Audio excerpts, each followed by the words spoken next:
Hello, Central New York. Welcome to Off the Record with your weekly highlights of Delaware County news from The Reporter, the county's finest news source. I'm Andrew Cantor with the latest of what's happened and happening in the county this week.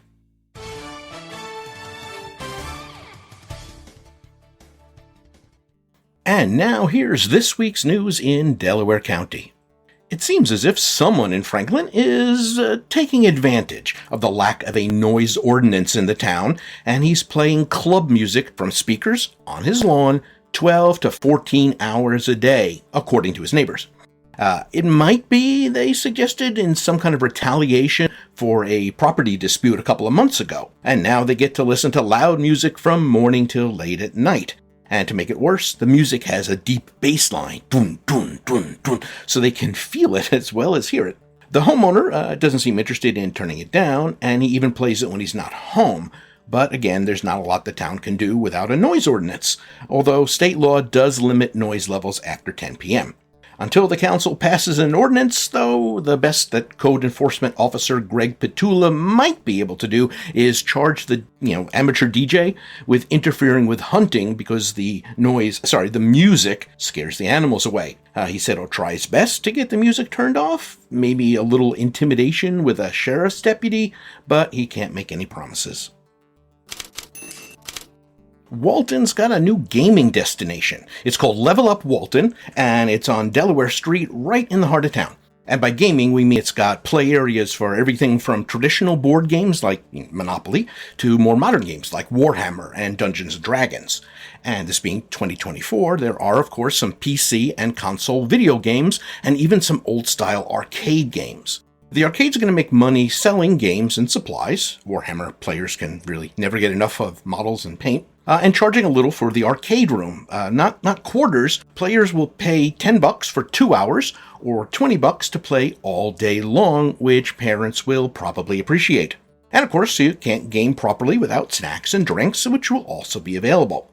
At first, Level Up is going to be a space for bored teenagers and parents to stay off the mean streets of the village, but owner Sean Moyston is hoping to expand with tournaments, online gaming, and maybe even some gaming-adjacent stuff like 3D printing. Oh, hey folks, here's a reminder. The Reporter is the best way to keep up with high school sports in and around Delaware County. We've got all the scores, all the highlights, and some amazing photos from award-winning photographer Benjamin Patton. If you know kids playing sports, you gotta subscribe to The Reporter because you cannot put a Facebook post in a scrapbook. Now let's head over to Hobart, the book village of the Catskills, with more quirky used bookstores per capita than Paris or London. The village keeps upgrading itself, and the newest additions are historical signs lining the streets. While people are shopping for books or antiques, they can pause a moment to appreciate the history of the village. It's got some wonderful buildings, but a lot of people don't know what those buildings used to be. Now, thanks to the Hobart Business Alliance and the Hobart Historical Society and a grant from the O'Connor Foundation, they can get a glimpse into Hobart's past over the last century. The project was 2 years in the making, and it's starting with 10 signs that include photos and text, kind of a self-guided walking tour. A bigger sign and a map are coming, but give it a little time. Now we turn to sewage. Walton is starting the process of issuing a $1.25 million 30-year bond to pay to replace 2 clarifiers at the village's wastewater treatment plant. The existing clarifiers are nearing the ends of their lives, and they are important to make sure the village doesn't dump untreated water into the Delaware River. And yes, that is exactly what you're thinking. Put it this way, clarifiers help separate the solid and liquid waste before it's treated and released. You kind of want them working.